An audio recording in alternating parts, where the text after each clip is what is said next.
Sallallahu alaihi wasallam, ilzam lazimilah rijlaha, kakinya ibu, fathamma, maka disitulah al jannah, ada surga.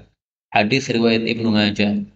Wa sahha, dan sahih juga dengan lafal ilzamha, lazimilah ibu, fa innal jannah, karena sesungguhnya surga, tahta aqdamiha, di bawah telapak kaki ibu. Hadis riwayat Nasai, derajatnya hasan. Hadis ini menunjukkan bahwa surga di bawah telapak kaki ibu.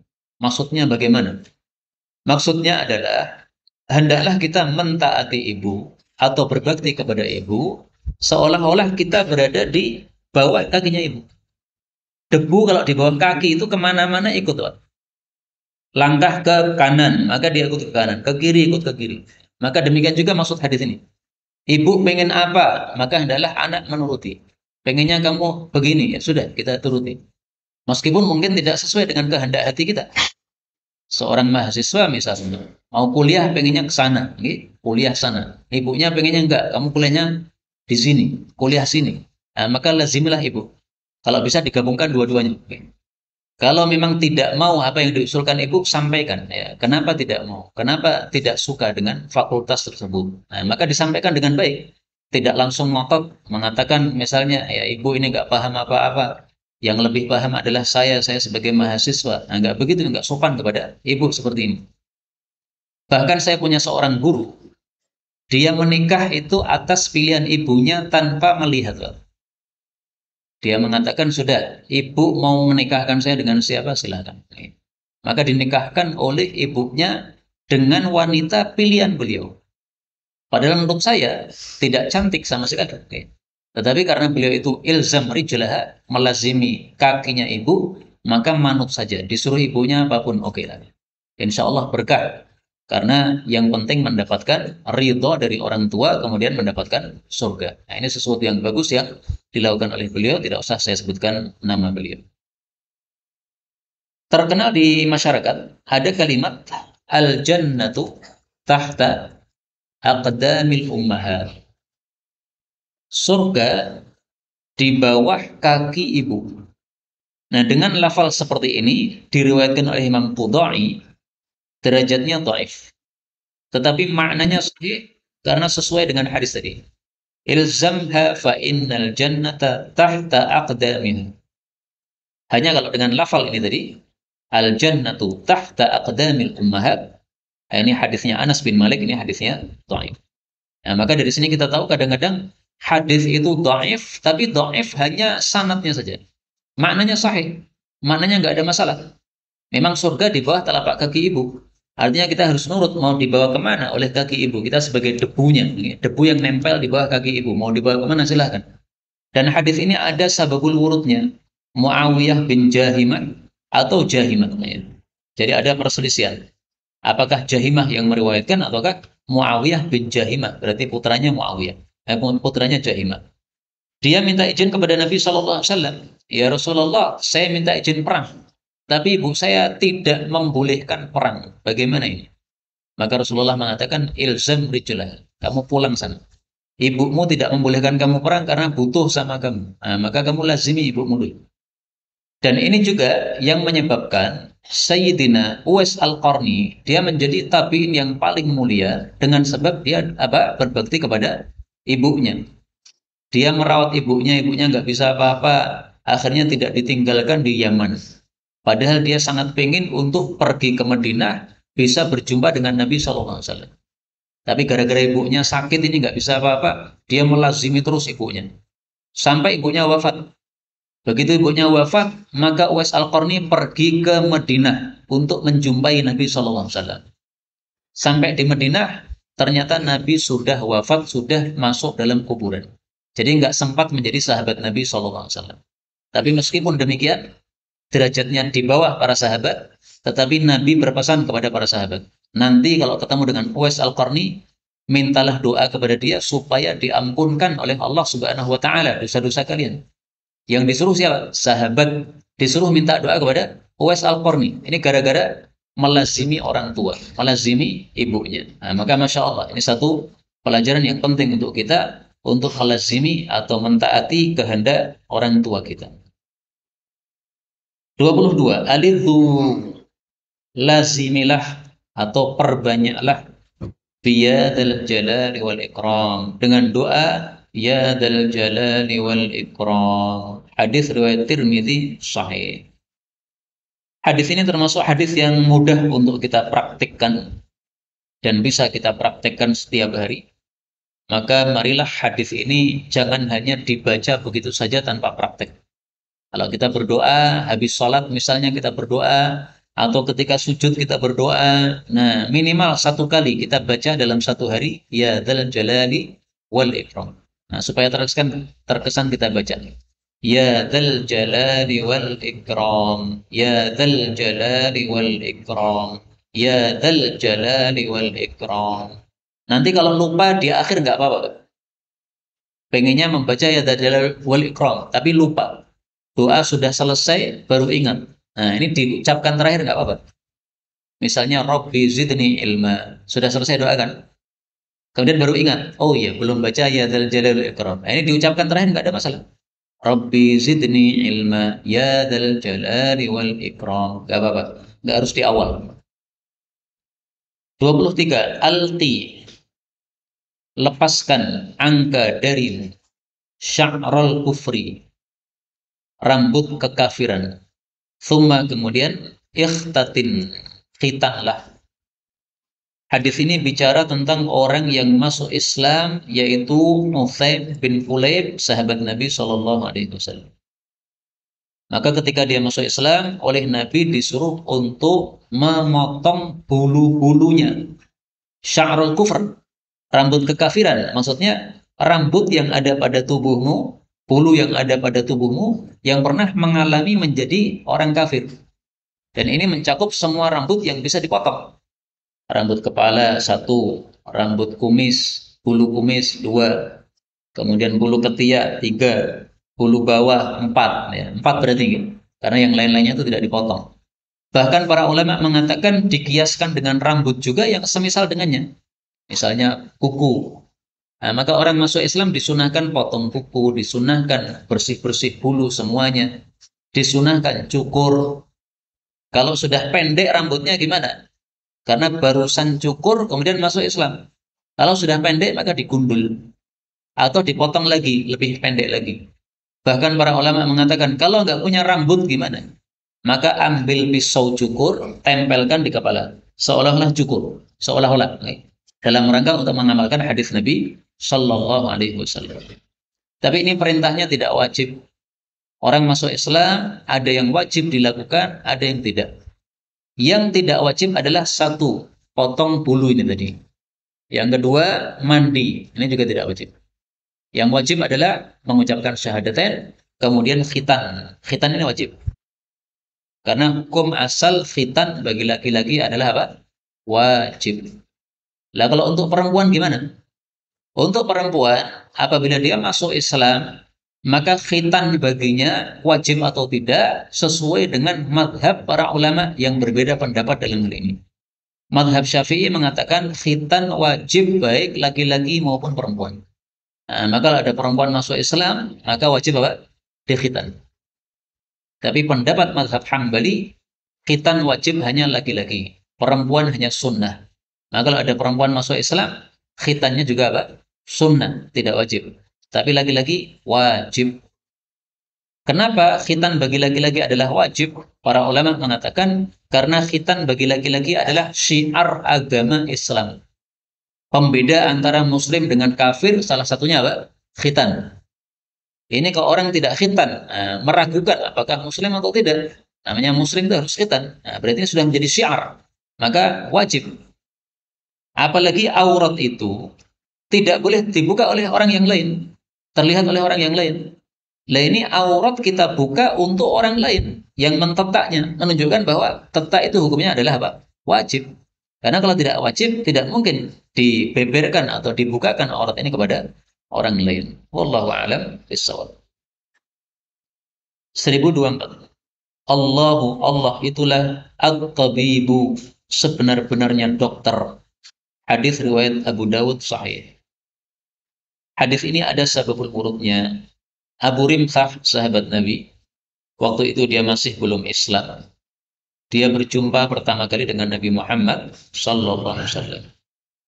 Maka dia melihat di belakang punggung Nabi sini ada tanda kenabian. Ada satu daging yang muncul. Maka dia mengira ini gara-gara satu penyakit.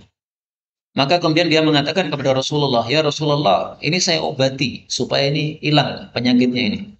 Nah, maka Rasul Shallallahu Alaihi Wasallam mengatakan, Allah tabib, yang hakiki bisa menghilangkan penyakit itu Allah, bukan Anda. Kalau Anda rafiq. Anda itu adalah orang yang hatinya lembut, sehingga melihat seseorang ada penyakitnya, maka dia langsung hatinya lembut, pengen berusaha mengobati. Tapi Anda salah, ini bukan penyakit, ini adalah tanda kenabian. Nah, justru Anda sakit, yaitu sakit karena tidak paham tadi.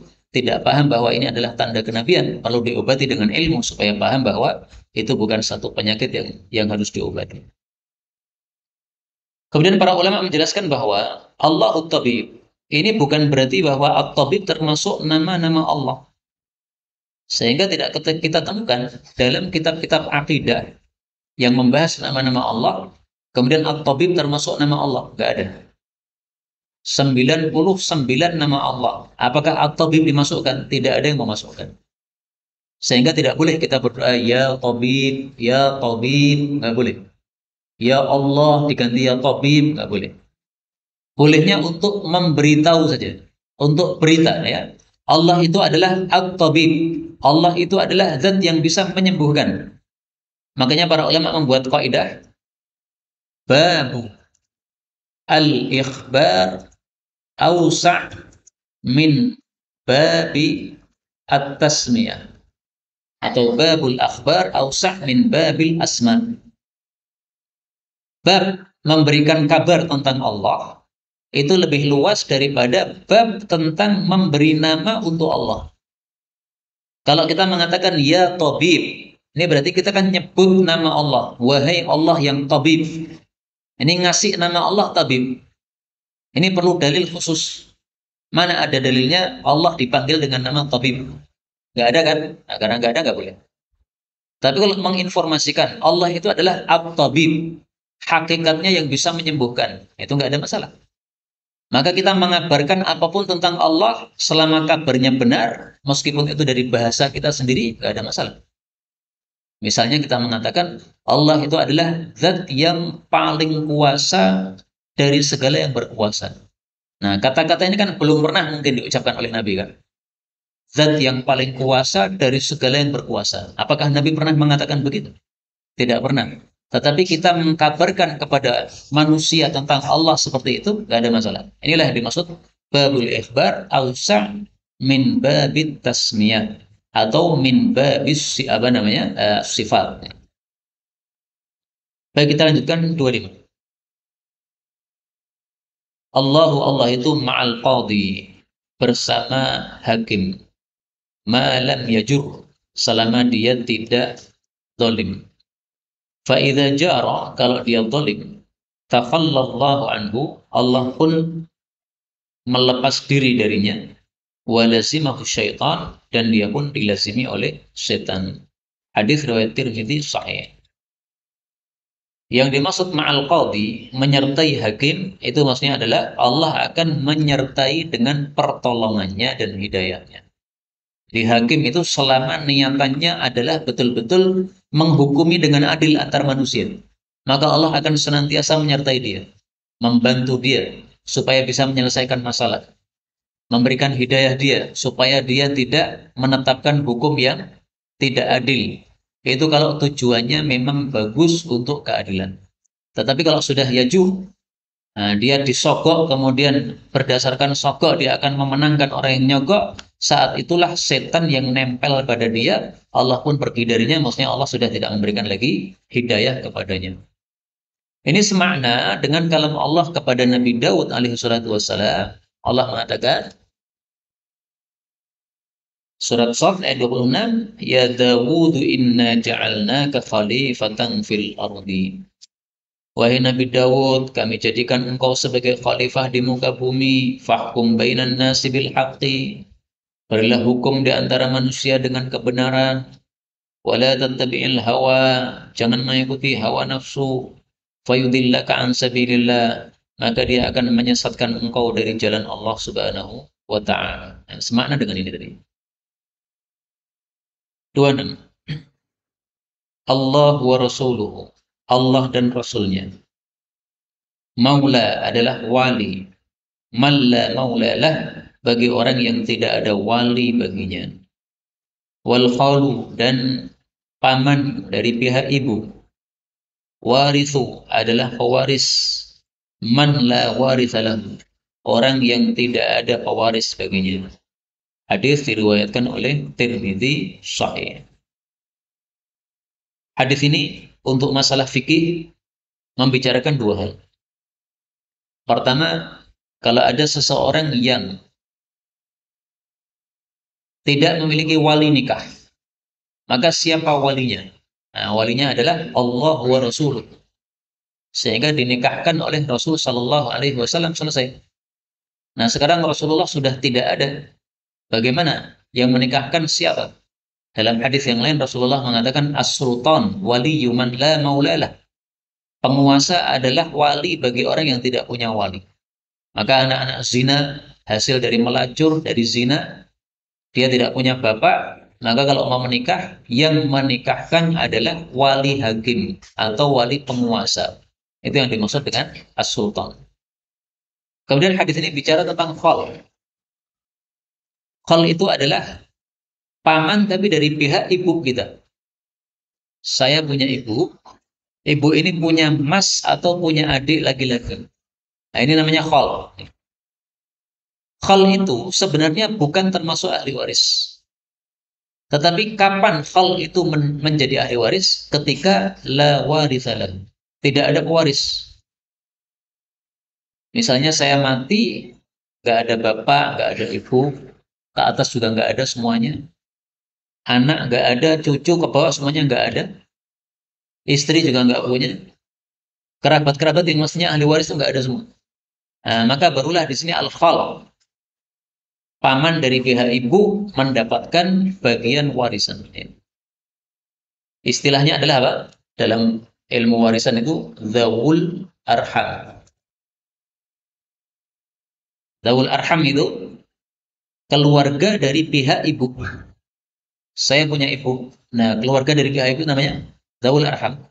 Termasuk paman ini tadi. Ya. Khal ini adalah masnya atau adiknya ibu saya. Itu khal. Itu dzawul arham. Aslinya nggak dapat warisan. Tapi ketika semua tidak ada, maka dia mendapatkan warisan. Dan ini madhab yang dipilih oleh madhab Syafi'i. Dan ini masalah khilafiyah. Sebagian ulama berpendapat bahwa khal atau dzawul arham tidak mendapatkan warisan. Berarti bagaimana? Kalau tidak mendapatkan warisan, maka masuknya ke baitul mal. Saya mati tidak punya ahli waris. Nah, maka harta saya diberikan kepada baitul mal. Kenapa? Karena paman ini tidak termasuk ahli waris.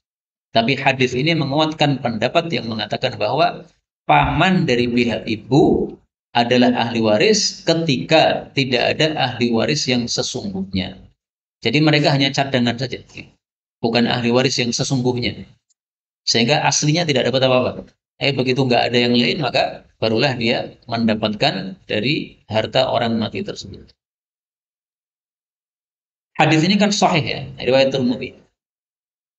Kenapa muncul pendapat ulama yang mengatakan bahwa paman dari ibu tidak mendapatkan warisan? Padahal jelas-jelas Nabi mengatakan dia mendapatkan warisan.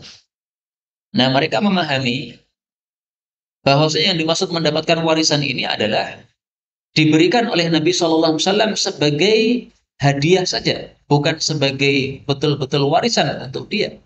Sehingga dia tidak mendapatkan jatah sesungguhnya. Tapi dalam kasus yang dialami pada waktu itu, oleh Nabi dikasihkan kepada khal, kepada paman. Sehingga bukan berarti paman adalah termasuk ahli waris, tetapi dia hanya diberikan oleh Nabi pada kondisi tertentu pada yang terjadi pada saat itu saja. Alhamdulillah sudah selesai pembahasan kita untuk huruf alif dari hadis nomor 1 sampai hadis 1026. Sekarang kita lanjutkan hadis 1027. Tapi ini adalah hadis-hadis yang dimulai dengan al-ad'iyah al-maqsurah, yang isinya doa-doa yang diriwayatkan dari Nabi Muhammad sallallahu alaihi wasallam. Kaum muslimin rahimani wa rahimakumullah. Ini karena doa-doa, maka supaya kita semuanya mendapatkan fadilah yang sama, kita baca bersama-sama. Monggo. Allahumma ja'al awsa'a rizqika alayya inda kibari sinni wa inqita'i umri. Allahumma ja'al bil madinati dhi'fai ma ja'alta bi Makkata minal barakah. Allahumma ja'al rizqa ali Muhammadin fid dunya quta. Allahumma ja'al fana'a ummati qatlan fi sabilika fit ta'ni wa ta'un. Sampai di sini saja. Ini sudah 20 hadis kita baca.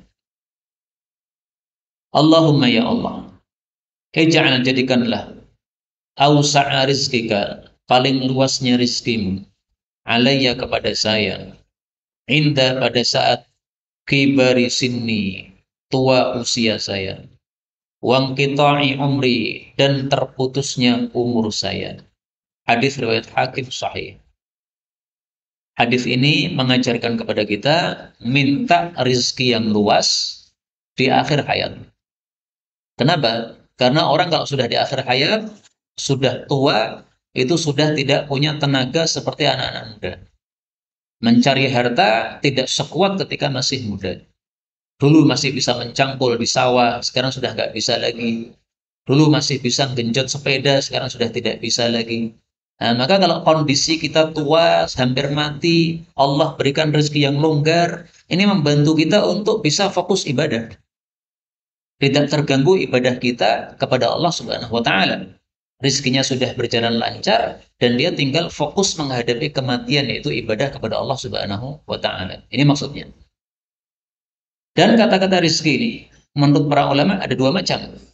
Ada rizki agama, ada rizki dunia. Maka ini dimaksudkan dua-duanya. Kita minta rizki dunia kita longgar menjelang mati kita, maksudnya ketika sudah tua. Dan kita minta rizki agama kita juga longgar pada saat tua kita. Sehingga kerohaniannya juga semakin bagus, tidak seperti dulu. Mungkin ketika masih muda, masih deleleng, masih kadang-kadang bagus, kadang-kadang tidak bagus, kadang-kadang sakar PDW. Nah, ketika sudah tua, sudah dikasih rohani yang sempurna oleh Allah Subhanahu wa taala. Maka ini maksud dari ausa' rizqika ini. Karena itu doa ini relevan untuk semua kita. Baik yang sudah tua maupun yang masih muda, semuanya relevan untuk membaca doa ini. Nah, supaya hafal kita baca 3 kali. Allahumma ja'al awsa'a rizqika alayya inda kibari sinni wa inqita'i umri. Allahumma ja'al awsa'a rizqika alayya inda kibari sinni wa inqita'i umri. Allahumma ja'al awsa'a rizqika alayya inda kibari sinni wa inqita'i umri. Gampang nggak? Pendek nih gampang. Ternyata tidak semua doa cocok untuk kita ini ya. Karena ini doa-doanya berkaitan dengan kota Madinah, berkaitan dengan keluarga Nabi Muhammad SAW, berkaitan dengan umat beliau. Nah, maka nanti yang kita baca yang relevan aja untuk kita. Ini 28 ini doa Nabi khusus untuk Madinah. Allahumma ya Allah, ij'al jadikanlah fil Madinah di Madinah di'fai 2 kali lipat ma ja'al tabi Makkah, apa yang kau berikan untuk Makkah minal barakah, dari berkah. Hadis muttafaqun alaih. Jadi maksud berkah di sini adalah berkah dunia. Jadi Madinah itu dari sisi dunia lebih berkah daripada Makkah. Karena berkahnya didoakan Nabi 2 kali lipat. Tapi kalau berkah dalam hal agama, maka Mekah lebih utama daripada Madinah. Dalilnya, Rasulullah Shallallahu Alaihi Wasallam bersabda, "Salatun fi masjidi." Salat di masjid saya, Masjid Nabawi, lebih utama daripada salat 1000 kali di masjid-masjid yang lain, kecuali Masjidil Haram. Salat di Masjidil Haram lebih utama daripada 100.000 kali salat di masjid-masjid yang lain. Nah, berarti dalam hal agama, Mekah lebih berkah atau lebih besar berkahnya daripada Madinah. Tapi memang ini masalah khilafiyah di antara para ulama, mana yang lebih utama, apakah Mekah atau Madinah? Menurut mayoritas para ulama, Mekah lebih utama daripada Madinah berdasarkan hadis tadi bahwa salat di Mekah itu lebih utama daripada 100.000 kali salat. Madinah hanya 1000 kali.